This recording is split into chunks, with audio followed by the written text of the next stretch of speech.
Good day everyone, I am Rica Espina. I am your class reporter for this video. Together, let's learn and talk about curriculum mapping. What is curriculum mapping? Curriculum mapping is a process of indexing or diagramming a curriculum to identify and address academic gaps, redundancies, and misalignments for purposes of improving the overall coherence of a course study and, by extension, its effectiveness. Simply put, curriculum mapping refers to the alignment of learning standards and teaching. And most of curriculum maps are graphical illustrations that consist of a table or matrix. So what's not curriculum mapping? It's not a lesson plan, not a day-to-day guide, and it's not a mission or vision statement. But what's the difference between curriculum map and a lesson plan? Well, a curriculum map offers a long-term overview of what has already been taught.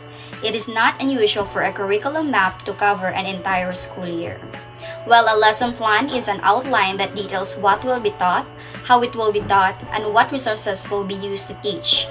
Most lesson plans cover a single day or another short time period, such as a week. And here's a question, why do we need to make a curriculum map?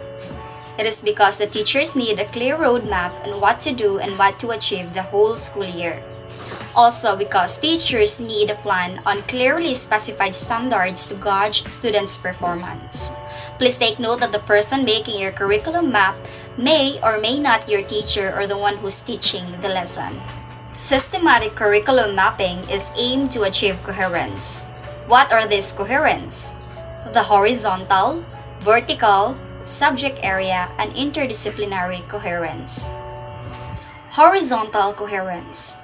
Curriculum is horizontally coherent when it is comparable to the curriculum of an equal lesson, course, or grade level.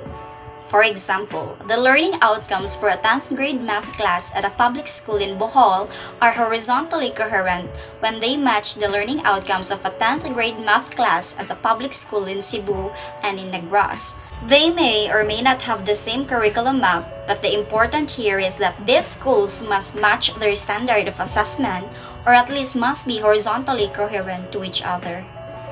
Vertical coherence. Curriculum is vertically coherent when it is logically sequenced. In other words, one lesson, course, or grade level that prepares students for what they will be learning in the next lesson, course, or grade.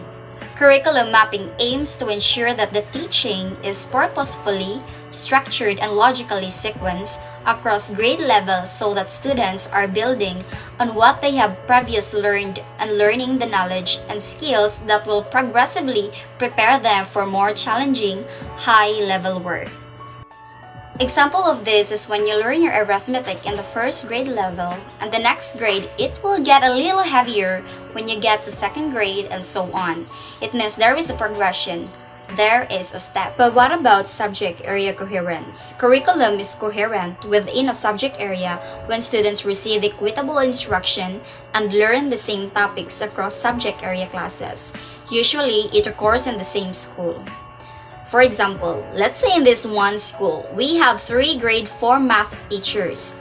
Now, the subject area coherence needs everyone, all the students are receiving the same standards, that all teachers are giving the same content. The learning outcomes should be comparable in each class regardless of the teacher. Interdisciplinary coherence.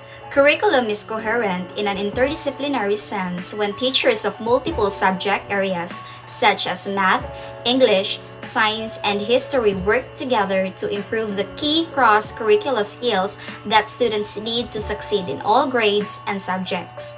Some examples include reading, writing, and critical thinking skills. Curriculum mapping tips. The following tips will help you through the process of creating a curriculum map for the courses you teach. Only include authentic data. All of the information in a curriculum map should reflect what is actually happening in a classroom, not what should be happening or what you wish was happening. Then, provide information on a macro level. You do not need to include detailed or specific info about daily lesson plans. Make sure that the learning outcomes are precise, measurable, and clearly identified. It helps to use action-oriented verbs from Bloom's taxonomy to describe learning outcomes.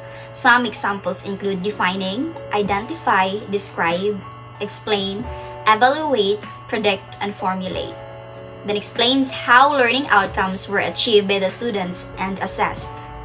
Consider using software or some other type of technology to make the curriculum mapping process easier and less time-consuming.